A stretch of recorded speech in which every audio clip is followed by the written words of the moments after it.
नमस्कार, मैं निकिता आपके साथ। आप देख रहे हैं सत्य हिंदी। एक नजर डालते हैं अब तक की सुर्खियों पर।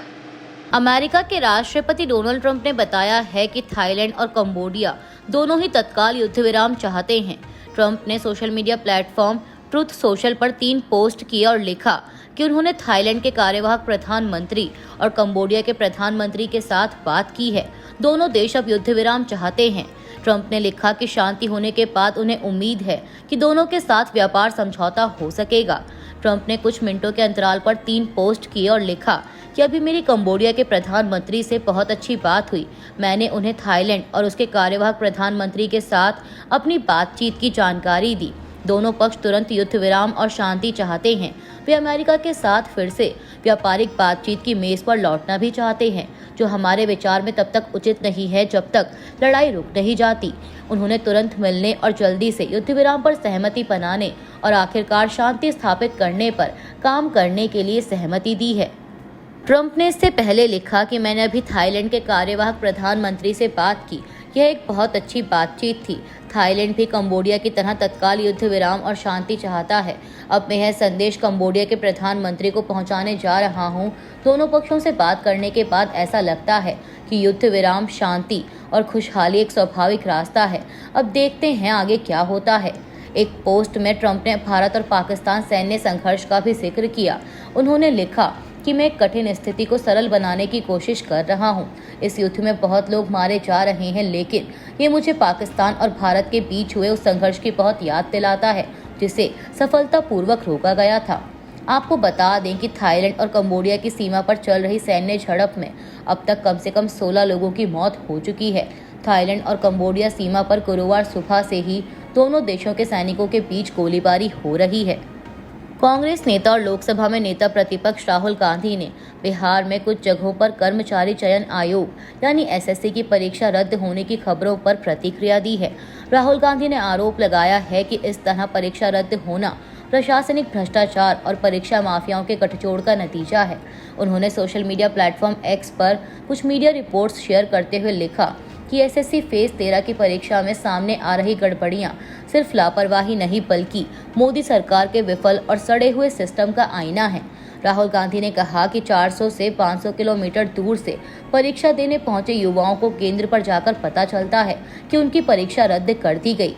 राहुल गांधी के अनुसार सिस्टम की खामियों के कारण लगातार पेपर लीक और परीक्षा रद्द होने से लाखों युवाओं और उनके परिवारों की मेहनत, समय और उम्मीदें बर्बाद हो रही हैं। उनका दावा है कि पिछले 10 सालों में NEET, UGC NET, UPSC, PPSC और बोर्ड परीक्षाओं सहित 80 से अधिक परीक्षाओं में खुलेआम धांधली हुई है।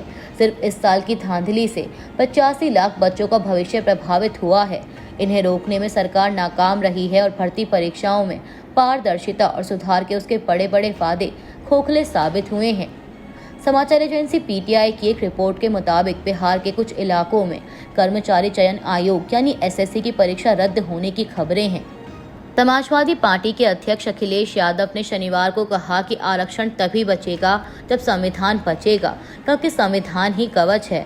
समाजवादी पार्टी की ओर से जारी एक बयान में कहा गया कि पार्टी के राष्ट्रीय अध्यक्ष और पूर्व मुख्यमंत्री अखिलेश यादव के निर्देशानुसार 26 जुलाई को राजधानी लखनऊ सहित पूरे प्रदेश के जिला और नगर इकाई कार्यालयों में आरक्षण दिवस को संविधान मान स्तंभ दिवस के रूप में मनाया गया।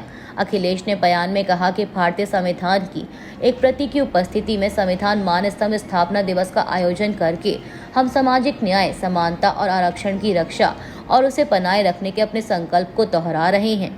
कांग्रेस के वरिष्ठ नेता और पूर्व सांसद डॉक्टर उदित राज ने नेता विपक्ष राहुल गांधी की जमकर तारीफ करते हुए उन्हें दूसरे अम्बेडकर की संज्ञा दी है। उन्होंने कहा कि राहुल गांधी जिस तरह से दलितों, ओबीसी, आदिवासियों और अल्पसंख्यकों के अधिकारों की बात कर रहे हैं, वह उन्हें बाबा साहेब भीमराव अम्बेडकर के रास्ते पर ले जाता है। डॉक्टर उदित राज ने कहा कि ओबीसी को सोचना पड़ेगा, इतिहास बार बार प्रगति के लिए मौका नहीं देता। तालकटोरा स्टेडियम के सम्मेलन में जो बात राहुल गांधी ने कही उस पर चल पड़ें और साथ दें। अगर ऐसा करते हैं तो इनके लिए राहुल गांधी दूसरा अम्बेडकर साबित होंगे। हालांकि डॉक्टर उदित राज ने पहली बार अम्बेडकर को राहुल गांधी से जोड़ा है, लेकिन वो पहले भी तमाम टीवी चैनलों पर कहते रहे हैं कि राहुल गांधी के संविधान की रक्षा, जातीय जनगणना, ओबीसी के अधिकारों की पुनर्स्थापना की बातें दलित समाज को बहुत प्रभावित कर रही हैं। बता दें कि राहुल गांधी ने हाल ही में दिल्ली में एक बड़ी रैली में संविधान की प्रति हाथ में लेकर बार बार उसे बचाने की अपील की थी। उनका कहना था कि भाजपा और आरएसएस संविधान को कमजोर करने में जुटे हैं और अगर विपक्ष नहीं लड़ा तो बहुजन समाज फिर से हाशिए पर पहुंच जाएगा। हालांकि डॉक्टर उदित राज के इस बयान से भाजपा में तीखी प्रतिक्रिया देखने को मिली। पार्टी के कई नेताओं ने राहुल गांधी की तुलना अंबेडकर से किए जाने को अवांछित और हास्यास्पद बताया।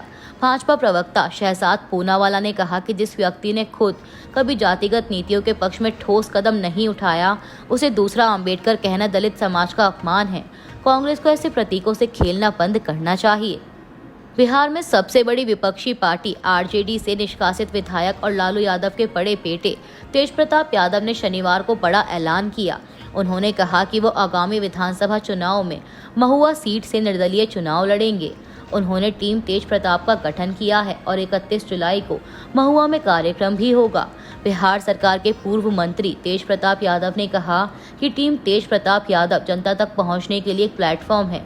इस बार चाचा नीतीश कुमार की सरकार नहीं बनेगी, किसी की भी सरकार बनेगी। अगर वह युवा, रोजगार, शिक्षा, स्वास्थ्य की बात करेगा तो तेज प्रताप यादव पूरी ताकत से उसके साथ खड़ा रहेगा। हम महुआ से चुनाव लड़ेंगे, विरोधी बहुत हैं, उन्हें खुजली होने लगी है। इसराइल की सेना ने बताया है कि उसने हाल ही में विमान के जरिए गजा पट्टी में मानवीय मदद की आपूर्ति की है। इस्राएली सेना का ये बयान कई हफ्तों के अंतर्राष्ट्रीय दबाव और फिलिस्तीनी क्षेत्र में बढ़ती भुखमरी की समस्या के बाद आया है। रविवार की सुबह एक बयान में इस्राइल डिफेंस फोर्सेस ने कहा कि हवाई मार्ग से पहुंचाई गई सहायता में आटा, चीनी और डिब्बाबंद खाद्य सामग्री वाले 7 पैकेज शामिल हैं। इससे पहले इस्राइल ने कहा था कि वह गजा में संयुक्त राष्ट्र के काफिलों को प्रवेश देने के लिए मानवीय गलियारा खोलने के लिए तैयार है। आपको बता दें कि गजा के 20 लाख लोगों को महीनों तक सीमित आपूर्ति के कारण यहां बड़े पैमाने पर भुखमरी की चेतावनी दी जा रही है।